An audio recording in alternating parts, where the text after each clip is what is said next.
Jema.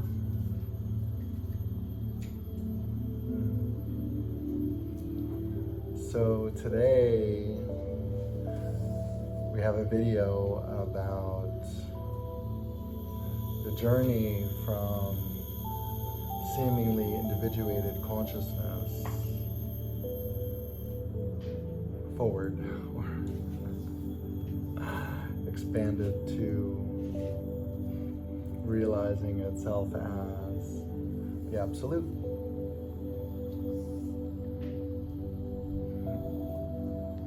So at first,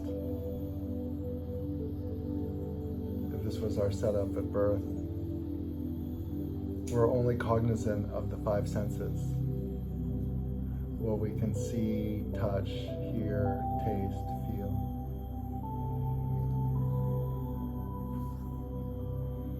And then maybe we had some experiences with synchronicity. They've done polls, and I think most people have these experiences. So most synchronicities are like you're thinking about Uncle Bill and Bill calls you. That would be like a synchronicity. Or you're thinking about apples and you pass an apple orchard.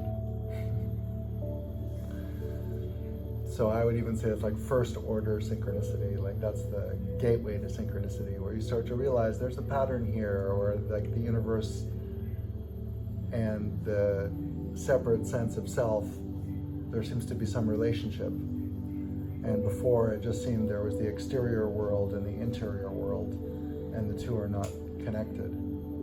So it's like you're the bubble boy. But through our first taste of synchronicity, we start to have the suspicion or the intuition or the feeling that there's some kind of connection between this interior world and what's out there.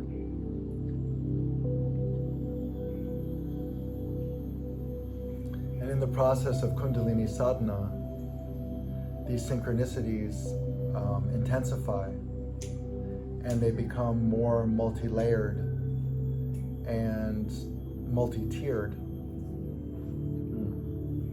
So an example would be like, the first example of the kind of tier 1 synchronicity would be, I thought of Bill and Bill called, but you were dreaming of Bill, and in the dream, you called Bill. And a week later, when you forgot about it, Bill calls you and says something that was in the dream. So that we can say is like a second or third order synchronicity because of the dream aspect. So now we're in a different state of consciousness. Bill has called you and repeated the same thing. So now like the level of connection is moved past this first order slight connection to something deeper. And that unfolding of the interior and the exterior merging and meshing and reflecting off one another happens in all sorts of ways. Happens in our meeting with people, happens in the messages we receive, happens in there's so many ways that this reflection of synchronicity takes place. I was driving down the driveway here one day, and I was feeling a lot of Durga energy, and I decided to wear all red, and I was all devoted to Durga at this moment. And I said, the only thing I'm missing right now is a hibiscus. And I was driving my scooter, and I looked down, and there was a hibiscus offering. So in Bali, they do offerings, and it's a certain style of the way they have the banana leaf and everything. And they don't use hibiscus for offerings here. They use marigold and other flowers, frangipani, but they don't use hibiscus. And there was a hibiscus offering just at the moment that I was thinking that Durga needs a hibiscus offering. So I picked it up and put it in my Durga hair. So that's a moment where you really say, wow. It's pretty hard to invent something like that. Like, it's so dramatic, it was so on point, it was so there in the mental, physical, astral, emotional, another thing on the path, an actual physical representation of something, a hibiscus, which is the flower of the Divine Mother. So many aspects of magic and synchronicity going on there. So what is the nature of the universe? This is what I'm driving at. So everything is interconnected and interlinked.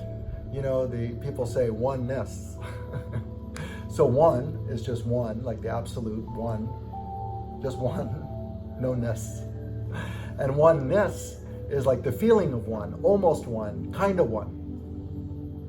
So oneness is the way I look at it is a tapestry or a mosaic. So the mosaic or the tapestry, everything is interlinked in this tapestry. All the threads, the designs, everything, it's all interlinked and part of one tapestry. So it is one, but it's also oneness because all the different parts of the tapestry are also in the one, but not quite because they have their own characteristics. So this is the multiplicity within the oneness, the absolute and the relative, both. So we can say in the beginning of the journey, when we're in 5 sense awareness and nothing else, the mosaic or the tapestry that is existence is invisible to us because we're not aware of anything but the 5 senses.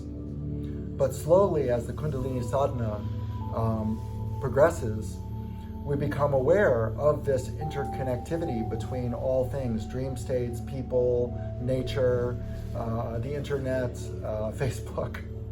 Many things suddenly, it's all interlinked. Everything is reflecting off each other. Everything is a weaving. Actually, Tantra means to weave, as a nice aside. So we can say that over Kundalini sadhana, this mosaic, this tapestry, becomes more visible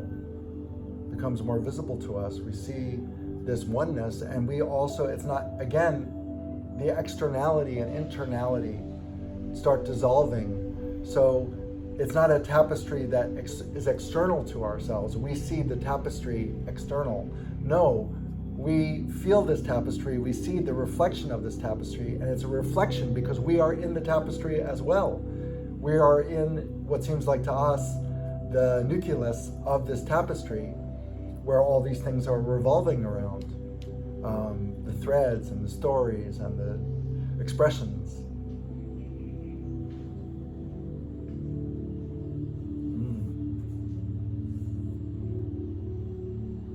So in Shakta philosophy, the philosophy of the Divine Mother, it's Ma who's the tapestry. It's she who weaves the tapestry. It's her who's enjoying the tapestry. She is each thread of the tapestry. She is the designs of the tapestry. She is the wall the tapestry is hanging on, or the floor. She is the person who walks on it 1,000 years from now. She is all aspects. And why does she weave this tapestry? For her own enjoyment. And also we can say that the power of revelation and concealing, so we realize, we understand ourselves to be a limited small self. That's the concealing aspect of Ma. And when we realize ourselves as the whole universe, as Ma herself, that's the revealing aspect. And so the tapestry also is a nice metaphor, because the way it weaves and fades in and out is also like this concealing and revealing. So it's this dance between, like some people say, hide and seek with the divine. So we have this very close presence of the divine where we see the tapestry and then fades out a little more. And then we have another moment where something else is revealed. So it's exactly like that, like something is revealed in the tapestry and it's a divine revelation. That's the quality of it. It's like, like eureka about the tapestry, which is the universe. So suddenly our understandings of the way the universe works, whether it could be a scientific understanding or understanding that comes from the Earth's wisdom traditions, like the Bible, suddenly become very clear to you, but not because you pondered it. It just flashes into your mind about the burning bush, about the parting of the Red Sea, about the River Jordan and the dove. Yeah, it just becomes part of your lived reality. So the tapestry, the weaving, is not limited to just your life that you're experiencing, but is also connecting you through space-time. There is no space-time at one level. So the truth of these scriptures and traditions are revealed to you spontaneously. And that's this power of revelation. So the tapestry becoming more rich and fuller and encompassing more and more. And that's the journey. Jai Ma. Om Shakti Om.